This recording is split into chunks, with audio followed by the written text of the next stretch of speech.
네, 사이버 테러에 대한 걱정 많이 커졌습니다. 어저께 국가정보원이 보도 자료까지 이례적으로 내서 문제 제기를 했었는데요. 자, 북한이 이렇게 들여다보려는 우리의 휴대전화, 스마트폰, 과연 대통령 것은 안전한지 각종 이야기를 좀 나눠봤으면 좋겠습니다. 자, 박성훈 부국장께 질문 드릴게요. 네. 어제 이제 내놨던 건데, 우리 요인들의 휴대전화, 북한의 테러, 사이버 테러에 감염될 가능성이 있다. 20%라는 숫자까지 나왔네요. 예, 그렇습니다. 특히 이제 외교안보 라인의 네. 주요 인사 수십여 명의 그 스마트폰이 네. 북한에 해킹을 당해서 네. 어떤 음성 통화 내용, 네. 그다음에 문자 메시지 이런 것이 대거 유출이 됐고요. 네. 특히 이제 해킹당한 스마트폰에 저장돼 있던 네. 전화번호도 탈취당해서 이제 2차 피해까지 우려되는데 네. 특히 이 스마트폰을 공격하면서 악성 코드를 북한이 네. 심어서 네.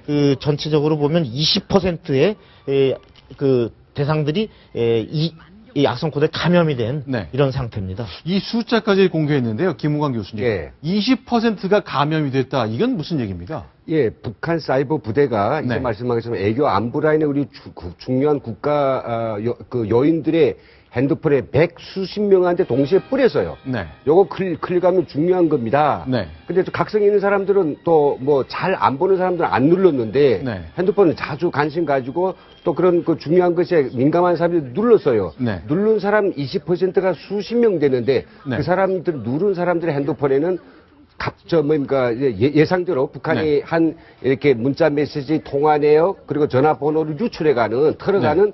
그런 스파이가 웹이 깔려 있어가지고 네. 걸려왔다. 근데 그게 2주 전이라는 소리죠. 네. 3월 초, 2월 말 3월 초 사이에 이런 일이 벌어졌다는 겁니다. 그런데 그러면요. 자, 이제 고위직 인사 가령 100몇십 명한테는 한 예. 20, 30명 정도가 감염이 됐다는 건데 예. 그분들이 뭐 문자 주고받은 것 알 네. 수도 있지만 통화 내용도 알 수 있다는 얘기는 누군가 들었다는 얘기입니까?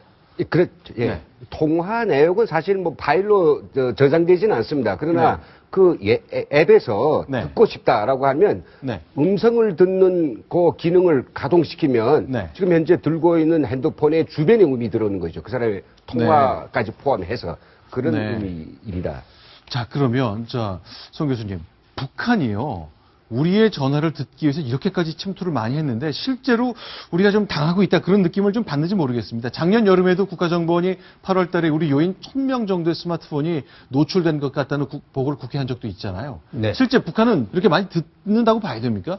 그렇죠. 뭐 북한이라는 집단은 네. 뭐 우리 남쪽에 대해서 총력을 집중하죠. 이 네. 사이버 테러 관계에서. 네. 뭐 우리의 경우하고는 조금 틀리죠.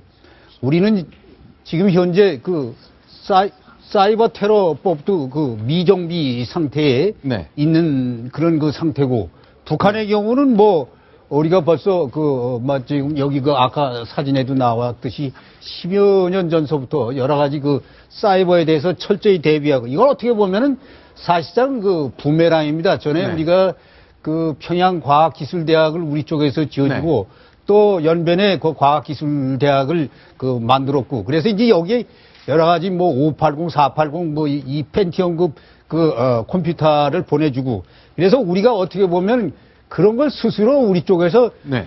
가르쳐 줘가지고 부메랑으로 돌아온 거나 마찬가지입니다. 그래서 네. 어떻게 보면은 자업자득이라고 볼 수가 있죠. 예. 네. 자, 그런데 어제 공개했을 때 이번에 테러 방지법 통과가 됐는데 이 예. 법이 통과되면서 이런 북한의 사이버 테러를 막을 수 있는 그런 조치가 좀 강화되는 조항이 들어 있었습니까?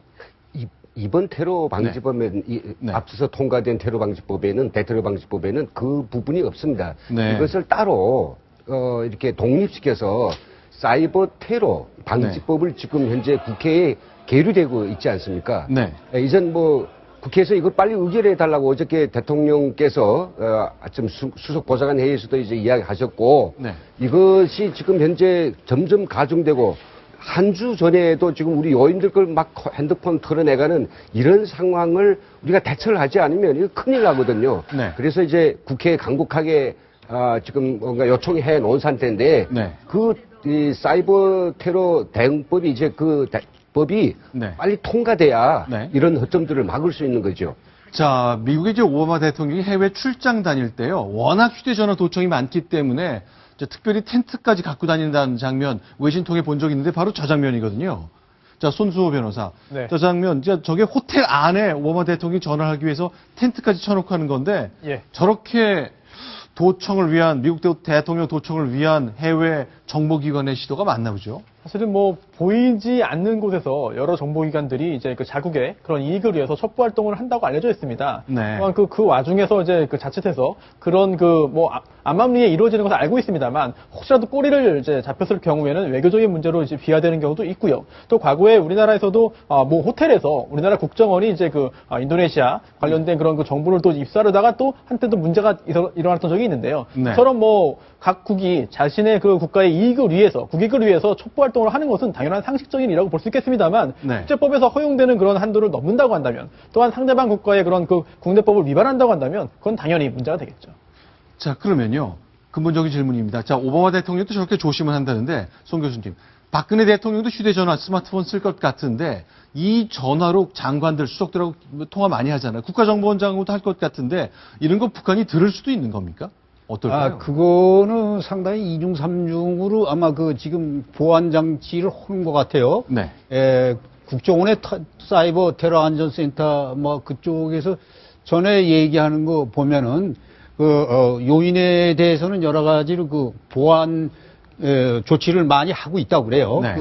특히 이제 그 국가 원수에 대해서는 우리가 그 모든 거를 다 이제 거기에 집중돼 있는데 그게 네. 만약에 도청된다면은 이거는 우리가 그 소위 말해가지고 국가가 아닌 게 돼버리죠. 네. 그러니까 그 사이버 테러 안전센터 얘기했으면 막 구체적인 건 얘기를 안 하는데 네. 뭐 여러 가지 방법이 있다고 그래요. 네.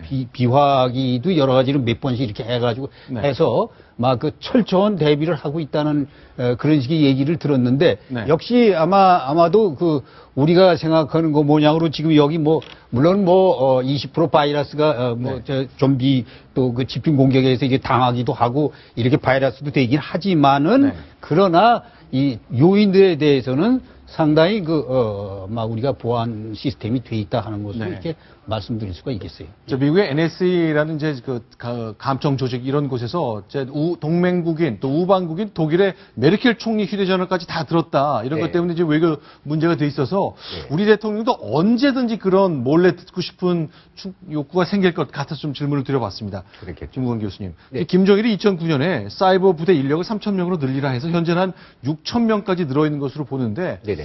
이 사람들이 뭐 중국을 대체로 이제 중심으로 활동을 할 것 같은데 네. 우리 방송국, 은행 다 이렇게 해킹 당한다 그러잖아요. 그렇죠. 디도스 공격도 있다 그러고 예. 이것이 중국 소행이 아니라 북한 소행이라는 걸 도대체 어떻게 알 수 있습니까?